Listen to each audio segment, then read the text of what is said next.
that affects the future of, honestly, every single person listening. We are talking about coronary artery disease, or CAD. And we are doing it through a really fascinating lens. Yeah, we're unpacking this whole playbook of modern medical training. Specifically, we've got these clinical vignettes and exam notes that are used to test third-year medical students. Right, and the crucible where future doctors learn to make those life or death decisions.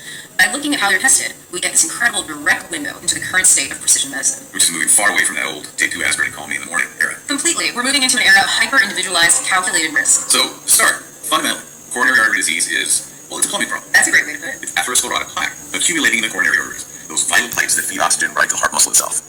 So our mission today, for you listening, is to decode exactly how doctors calculate the likelihood of your pipes clogging. We're going to look at the surprising variables that tip the scales and, the fastest, most effective ways to actually halt that buildup. Right, because to stop the plaque, you have to understand the specific ingredients that create it in the first place. Exactly, and the medical training models, they basically divide your risk into 2 distinct buckets. You have your non-modifiable risks and your modifiable risks. So the things you're just stuck with and the things you can actively change. Right. Let's look at the foundational stuff first, the non-modifiable ones. Age is obviously a major one here. Oh, massive. For men, the risk of heart disease jumps pretty significantly after age 45. Okay, and for women? For women, that jump is actually delayed until age 55. Or, if they experience premature menopause, which the notes define as menopause occurring before the age of 40. Wait, so there's a 10-year gap between men and women. Why is that? It's entirely driven by biological mechanics, specifically the protective effects of estrogen. Estrogen, really? Yeah, estrogen is an absolute powerhouse hormone for cardiovascular health. It actually helps the cells lining your blood vessels produce nitric oxide. Which does what exactly? It keeps the arteries relaxed, flexible, and wide open. Plus, it actively helps clear out bad cholesterol. So when menopause happens, whether that's naturally at 55 or prematurely before 40, that estrogen production just plummets. The shield drops. Exactly. The blood vessels stiffen up, and a woman's risk profile accelerates right up to match a man's. That is fascinating. Okay, so biological sex is a huge factor, and then obviously there's family history. But looking at the source notes, they're incredibly specific here. Yeah, it's not just like, did your uncle have a heart attack once? Right, the critical red flag is having a first-degree male relative, like a father or a brother, who developed coronary artery disease prematurely. And those 3 factors, age, sex, and family history, they basically act as the architectural blueprint of your body. Like the hand of cards you developed at birth. Yes, you don't get to choose who drew up the blueprint, and you really can't erase those lines. But you do get to choose the contractor who builds the house, which brings us to those modifiable risks. The things we actually have control over. Right, so the training notes list hypertension, high blood pressure, along with diabetes, smoking, physical inactivity, and dyslipidemia. Which is just a fancy medical term for abnormal cholesterol levels. Right, but they place this massive glaring spotlight on obesity. Yeah. And with a very specific metric too. Yeah, it's not just about stepping on a scale or even calculating your BMI, although, BMI over 30 is definitely a red flag. But the clinical focus in these exams is increasingly on waist circumference. Over 102 centimeters for men and 88 centimeters for women. Right. Why the tape measure? Why does it matter where the weight is sitting? Because of visceral fat. That's the fat stored deep in the abdomen, literally wrapping around your internal organs. It's not just like extra padding. No. It's not just an inactive storage locker for calories. Visceral fat is a highly active, really dangerous endocrine organ. Wait, it acts like an organ? It does. It continuously pumps out these inflammatory cytokines directly into your bloodstream. So it's constantly bathing your whole cardiovascular system in this inflammatory soup. That sounds awful. It is. It irritates the lining of the blood vessels and creates this perfect, sticky environment for plaque to just anchor itself. Which perfectly explains the most dangerous multiplier in these medical notes, metabolic syndrome. Oh, yeah. That's a huge one. It's a condition that literally doubles your risk of coronary artery disease. And the diagnostic criteria say you need to have 3 out of 5 specific markers. Let's run through them. First is that abdominal obesity we just talked about. The waist circumference. Right. Then there's hypertension and elevated fasting glucose, meaning your blood sugar is running high even when you haven't eaten anything. Okay, so that's 3. What are the last 2? Deal with your lipids. 1 is low HDL. That's a good cholesterol, right? Yeah, it's the high-density cholesterol that acts like a fleet of garbage trucks. It cruises through your bloodstream and literally carries fat away from your arteries. You definitely want that number to be high. And the 5th marker? Elevated triglycerides. Those are the actual circulating fat particles in your blood. Usually they come from excess calories and sugar that your body didn't need for immediate energy. Okay, so if someone has 3 of those 5, the belly fat, high blood pressure, high blood sugar, low garbage truck HDL, and high floating fat, their risk doubles. Because it's a domino effect of biological failures. How so? Well, the visceral belly fat releases chemicals that make your cells resist insulin. Your cells effectively change the lock, so insulin can't get the sugar out of your blood. So then your blood sugar rises. Right, and high blood sugar is physically corrosive. It damages that delicate lining of your arteries. Meanwhile, your kidneys are responding to all this metabolic chaos by retaining sodium and water, which dries up your blood pressure. Oh, I see where this is going. Yeah, that high pressure just slams the circulating triglycerides and cholesterol right into those damaged artery walls. Everything connects. It is an environment perfectly engineered to build plaque. Okay, but let me push back on this for a second. If someone's blueprint is just fundamentally flawed, say, a 55-year-old guy whose dad had a fatal heart attack at 48. Okay. Does hiring a good contractor even matter? Like, if his genes are pre-programmed for this, is he just doomed by the math, regardless of how much he exercises or controls his blood pressure? That's a common fear, but no, the blueprint is not a death sentence. Really? Really. Think about it. A flawed architectural plan only results in a collapsed building if the contractor uses cheap materials and ignores the structural weaknesses. That makes sense. Plaque doesn't spontaneously materialize just because your father had it. The genetic predisposition just means your arteries might be more susceptible to inflammation, or maybe your liver naturally produces more cholesterol. But the plaque still needs that inflammatory soup to build up. Exactly. If you aggressively control those modifiable factors, keep your blood pressure low, your blood sugar stable, keep your waist circumference down, you are denying those genetic markers the environment they actually need to trigger. So if you're listening right now, you're probably wondering what your own structural integrity looks like. And the fascinating thing from the sources is, next time you get basic annual blood work, you basically have all the numbers you need to calculate this yourself. You do. Doctors use a very specific formula to turn all this theory into cold, hard action. It's called the ASCVD 10-year risk calculator. ASCVD, standing for atherosclerotic cardiovascular disease. Right. This algorithm is basically the engine of modern preventative cardiology. It takes your age, sex, total cholesterol, HDL, systolic blood pressure, and your smoking status, and it just runs the math. It's exactly like a financial credit score, but for your heart. That's a perfect analogy. Experian takes your payment history to generate a number predicting if you'll default on a mortgage. The ASCVD calculator plugs in your blood work to generate a percentage predicting if you'll have a major cardiovascular event in the next 10 years. And that percentage dictates your medical treatment. The sources show the pivotal threshold ingrained in medical students today is 7.5%. Yes. If your calculated 10-year risk is 7.5% or higher, the clinical guidelines trigger a very specific intervention. Primary prevention with high-intensity statins. The clinical notes specifically highlighted erbistatin at 40 to 80 milligrams. So that's the go-to. But most people know statins is just cholesterol-lowering drugs. How does lowering a number on a blood test physically stop a heart attack from happening inside a pipe? So statins are actually brilliant multitaskers. Yes, they dramatically lower LDL, the bad cholesterol that builds the plaque, but their immediate life-saving mechanism is actually stabilization. Stabilization. Yeah. Imagine a plaque buildup in your artery, not as a hard rock, but kind of like a pimple. Gross, okay. It has a soft, liquid, highly inflammatory core covered by a really thin fibrous cap. If the pressure gets too high, that cap ruptures. And the liquid spills out. Exactly. It spills into the bloodstream, your body panics, forms a massive blood clot to seal the rupture, and suddenly the entire artery is blocked. That's a heart attack. So the statin essentially treats the pimple. Right. It draws the liquid inflammatory lipid core out of the plaque. It turns that volatile, dangerous pimple into a hardened, calcified, stable scar. Wow. A hardened scar might narrow the pipe slightly, but it doesn't rupture. Statins freeze the disease in place. Okay, but what happens when the math is murky? Let's look at how doctors are trained to handle patients sitting right on the fence. The intermediate risk group. Yeah, picture this vignette from the sources. A 50-year-old South Asian male, non-smoker. His blood pressure is a very respectable 130/85. Pretty bad. Fasting glucose is totally normal. But his LDL, that bad cholesterol, is slightly elevated at 128. Okay, so when you plug those numbers into the calculator, this ASCVD risk comes out to exactly 8%. So he has crossed that 7.5% threshold for statins. Right. But the clinical vignette introduces this complicating layer, his ethnicity.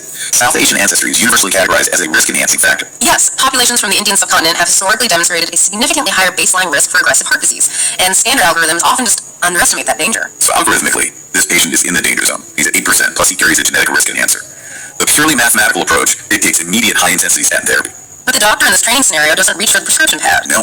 Instead, they order a coronary artery calcium score, a CAC score, and the result comes back as 0. And the medical pearl that students are supposed to take away from this is profound. A CAC score of 0 is such a powerful negative predictor that it actually overrides the ethnicity adjustment and the 8% algorithmic risk. So the doctor can safely defer the statins, focus entirely on lifestyle interventions, and just reevaluate in 5 years. Because the math predicted a failing plumbing system based on the age of the house and the water pressure. But the CAC score is a specialized CT scan that sends a virtual camera straight down the pipes to literally look for rust. It physically looks for calcified plaque. Exactly. If the camera shows absolutely pristine pipes, you don't start tearing up the walls and medicating the patient just because the math suggested the house is at risk. Which raises a huge question. Why aren't we doing this for everyone? It's a fair question. Like, if actually looking at the calcium in the arteries is the ultimate tiebreaker, if a physical 0 can override a patient's genetics in this complex algorithm, why even bother with the ASCVD math? Why isn't every 40-year-old just getting a CAC scan at their physical? Well, it comes down to the tension between population health management and precision medicine. The math is essentially free, it's instant, it relies on standard blood work you're already getting. Okay, true. But a coronary artery calcium scan, that requires a multi-million-dollar CT machine. It costs hundreds of dollars, it's often not covered by insurance. And this is key, it exposes the patient to a dose of ionizing radiation. All right. Irradiating millions of healthy 30-year-olds who have a near zero statistical chance of having plaque is just terrible medicine. So use the cheap,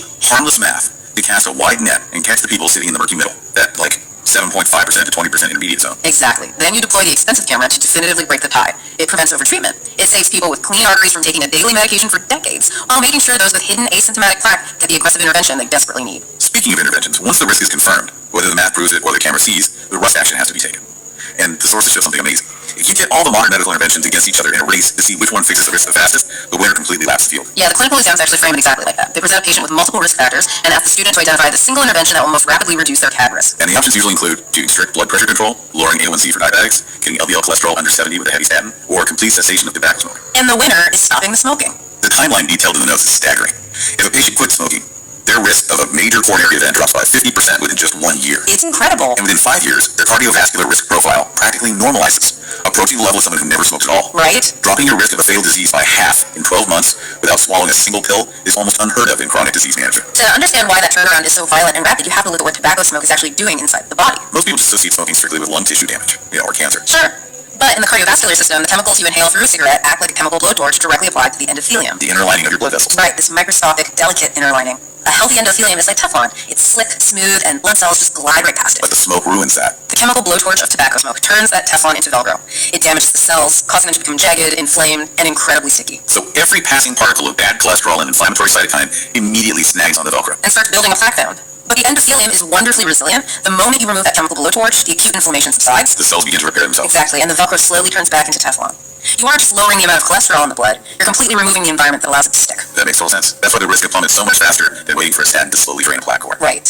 Alongside stopping the blowtorch, the medical notes prescribe a very specific lifestyle regimen to keep that Teflon slick.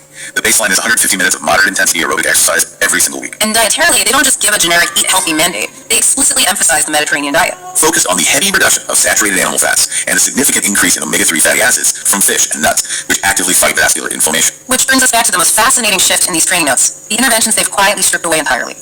Yes. Let's look at this final clinical vignette. A 62-year-old woman presents to her doctor. She has metabolic syndrome, the belly fat, the high blood pressure, the elevated blood sugar. Okay. Her 10-year ASCVD risk calculates out to a very concerning 14%. The exam asks the medical student to build the best intervention package for her, and the correct answer explicitly, purposefully rules out aspirin. Because the 2022 guidelines from the American College of Cardiology and the American Heart Association radically altered the landscape of preventative cardiology. Aspirin 81 milligrams is no longer recommended for routine primary prevention. Just to clarify, primary prevention means trying to stop a heart attack before someone has ever had one. Correct. The reversal is really a masterclass in how evidence-based medicine constantly recalibrates the risk-to-reward ratio. Also, Well, aspirin is a potent antiplatelet agent. It stops the platelets in your blood from clumping together. The old logic was simple. If a plaque pimple ruptures in your artery, the aspirin prevents the platelets from forming the massive clot that blocks the pipe. thereby saving you from a heart attack. The benefit seems obvious. It does, but the downside is that thin blood doesn't clot anywhere else either. Oh! Yeah. Over the last decade, massive multi-year population studies finally brought the hidden data into the light. Aspirin increases the likelihood of major bleeding events. Like gastrointestinal hemorrhages. Yes, or far more devastatingly, hemorrhagic strokes bleeding inside the brain. For decades, we just assumed the benefit of preventing a theoretical heart attack outweighed the bleeding risk. But the new data proved otherwise. Definitively. For patients who have never had a cardiovascular event, the sheer volume of severe bleeding complications actually outweigh the number of heart attacks prevented. It's a profound realization. Now, obviously, if you have already had a heart attack or if you had a surgical stent placed in your heart, that changes the math completely, right? Absolutely. That is called secondary prevention. If you have proven unstable disease, the risk of a secondary fatal heart attack is so astronomically high that it easily justifies the bleeding risks of the aspirin. But for routine, everyday primary prevention in healthy adults, math simply no longer supports the tradition. Exactly. Well, we have covered incredible ground today. We started by looking at the foundational mechanics of coronary artery disease, the atherosclerotic plaque threatening to clog the pipes. We separated the structural blueprint we inherit from our parents from the contractor choices we make every day. We explored how visceral fat actively drives the domino effect of metabolic syndrome. We demystified the mathematical algorithms doctors use to predict our future, learning that an ASCVD score above 7.5% triggers the use of statins. Not just to lower cholesterol, but to physically stabilize and calcify dangerous plaque. Right.